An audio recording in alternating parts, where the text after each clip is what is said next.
This is an interview with Mrs. Brigid Hardwick, who was Professor Bodkin's daughter, and it's taking place on the 25th of June 2010 in Clitheroe in Lancashire.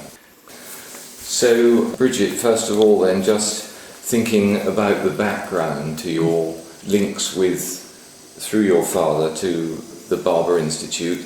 Well, when did the family come to Birmingham? I think it was 35, but I'm not sure. So, roughly as soon as your father was appointed professor and first director, that would have been... Yes, it would, yes. Then, of course, the great moment, the great day. Now that, when the building was opened in July 39, you were present then? Yes, I was. Oh, yes, I was important. And what happened? How were you important? Well, I first of all, by being carefully supervised so that I didn't cut myself to bits on my new bicycle, because that wouldn't have gone down nicely with the Queen. So I didn't. I was all there, so to speak, put into position near my father on the bottom of the steps, holding my bouquet tightly and well grilled and saying, "May it please your Majesty," which struck me as very odd, even being as young as I was. She was very formal, everyone knew that, and she bent down to me and asked me if I was still at school. Or maybe I misunderstood her, but I think she did ask it. And I remember being teased for having said to people, "What a funny thing to ask, she'd already asked me that inside the museum." So the presentation was at the bottom of the outside steps? Yes, as I recall it, I think that's right. So would that have been as she arrived or as she left? As she left. As she left, yes. Because there is a rather splendid photograph in the archive at the Barber of Professor Bodkin, taking her arm to steady her down there. Gosh, if he lived in Australia, he wouldn't get away with that. Absolutely. No, I often wonder what she made of it, really, but perhaps the equerry told him to do it or something. Yes, yes. Because I suppose she was getting on, wasn't she? She must have been probably in her 70s then or something. Anyway, the photograph shows him. There is no doubt he is he holding loved, her arm. Yes, he loved, as my mother did too, not exactly ritual, but things properly celebrated and properly done. Properly done. And were you also part of the proceedings of the day, the concerts and so on? I must to some extent have been, because I do remember Professor Healy Hutchinson playing for quite a long time in the new theatre. In the concert hall? In the concert hall, yeah. And everyone marvelling at his versatility. And he seems to have been a popular figure, and that went well. Yes, the professor of music. Yes. Did your father have much to do with him or not really? I think they certainly talked things over. I don't know why I'm asserting that, but I do think they did. I mean, innovations and ideas for the building. And how would I know about that? Well, I suppose that would have been taught to her, even at our rather silent family meals. So you probably wouldn't think that Victor Healy Hutchinson, would have come to your house or anything like that? No, I think he probably wouldn't, no. Because, of course, the music department was a going concern, wasn't it, before the Barber came on? Oh, was it? Yes. I didn't know that. They were down in Edmund Street with the main part of the university, as it still was in the city. Mason College? Yes, in the city centre. Yes. So the Barber was a new home for them. Yes. Whereas for the art history side, it was something totally new. Yes, indeed. They just hadn't, no department or office had existed. They were starting afresh, yes, before. I'm sure that's true. Yeah.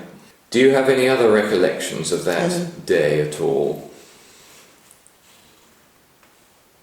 No, I remember people discussing the title or the name given to the Rodin, which was more than life-size, and beautifully positioned again at the bottom of the main staircase. Stairs, yes. And someone saying it's called Youth Awakening to the Dawn of Life. I tell you, why that should stick in my mind. How interesting. It's such a curious... Because it's actually called the Age of Bronze. Oh yes, you're right, yes, it is, yeah.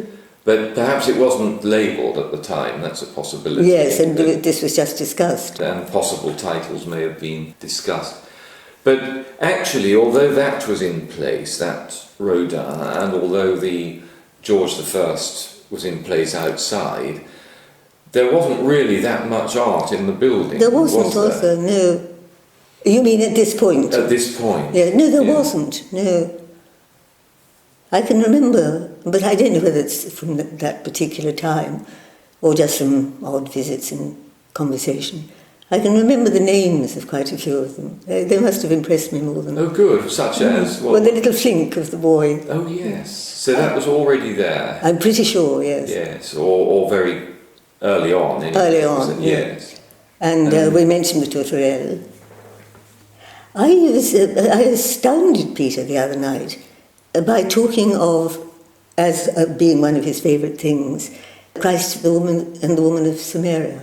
The drawing, yes. It does belong to the Barber, doesn't it? Yes. Yes. I had a sudden lack of confidence, but I thought it did. Yes, it's a Rembrandt drawing. That's right.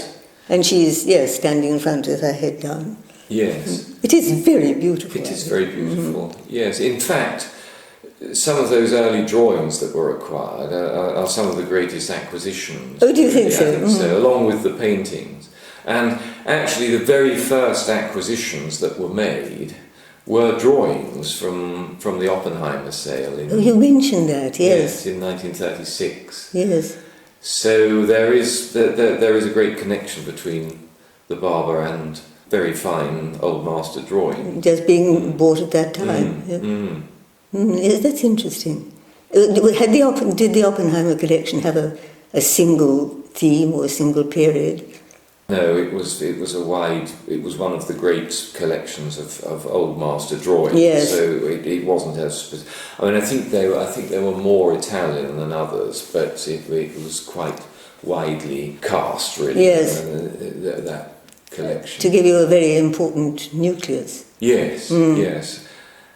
And then do you remember the Lancre, which was... that was the tutorial, wasn't it? That was there in 39, certainly. In fact, that was the first one that was acquired, the first painting that was acquired. Just going back to the opening again, just wondering whether there's anything else you remember. You don't recall any disasters that happened or nearly happened? I never heard of any. The only sort of sensation I remember is wood. I could smell wood. Oh, really?